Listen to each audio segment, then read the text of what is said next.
Hello everybody, it's the 6th of September 2015, it's Dan here from Essex, United Kingdom. Now today what I'm going to do is set a tree in the garden. Now the part of the garden that I want to set this tree into here is the soil is rather poor. Now it's rather sandy, the soil around here, which means that the water, the rain, will drain quickly through the soil. Now this can have advantages. For example, you get very little waterlogging around here, so that's of course a good thing because it can avoid things like root rot. But the soil here is not particularly nutritious. Another reason for that is because in the area in which I'm going to set the tree, there was a rather large cherry plum there. The cherry plum was a very established tree and very old indeed, and it proceeded to die. Of course that then left a dead tree which then had to be taken down, and then of course the stump had to be dug out. So the soil here is rather depleted. So let me show you what we've got. So there was a large cherry plum stump here, so I've proceeded to dig that out. I wanted to test the soil just to see how nutritious it really was, and put some rhubarb in, and as you can see the rhubarb has not done very well at all. So what I need to do is to enrich the soil. So of course some of the best things for enriching soil are well rotted horse manure, so you can see I've put that in there. There's also some grass cuttings in there, some good quality compost I've put in there, and this here is a mixture of fish blood and bone, calcified seaweed and coffee ground. Now I'm going to put that in the hole around where the tree is going to sit, and the tree that I'm going to put here is this Winter King, home grafted Winter King tree, grafted last year. I got the scion from Stephen Hayes. Please check out his YouTube channel if you can. Just put in Stephen Hayes and you'll see a very informative channel come up. So thanks to him I have had this I've been able to graft this lovely tree. Now it's on MM106 rootstock, okay? MM106 is an apple rootstock, otherwise known as a half standard. So it's a relatively vigorous rootstock, not the most vigorous, but relatively.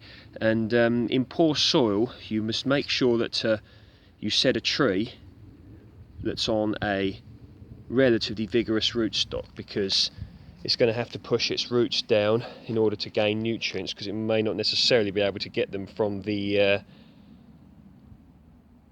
vicinity in which it's directly planted. So make sure, if you're planting in poor soil, that you plant a tree with at least a semi-vigorous rootstock. Okay, now what you want to do is you want to proceed to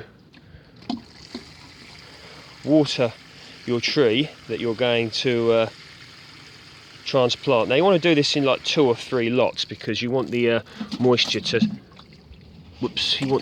to stay around the root ball, not to leak out the bottom of the tree. Now of course, with regards to transplanting, the ideal time to do this is in the winter when the tree is dormant, but with a tree like this that has a solid root ball, it's okay to transplant in the summer as long as you leave the root ball intact. If a tree is bare rooted, then the only time to do that is when the tree is dormant. Now you want to leave it for about 5 minutes, and then what you want to do is proceed to just kick around the bottom of the pot, around the whole circumference, in order to loosen the root ball, because you want to ensure that you keep the root ball as intact as possible.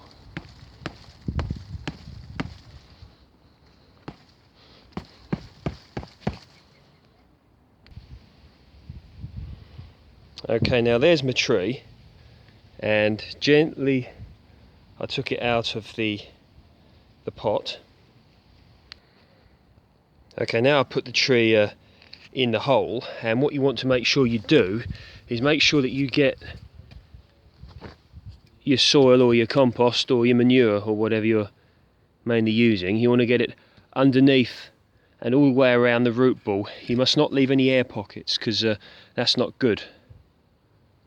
And what I've done is I've tried to get the tree to stay as upright as possible.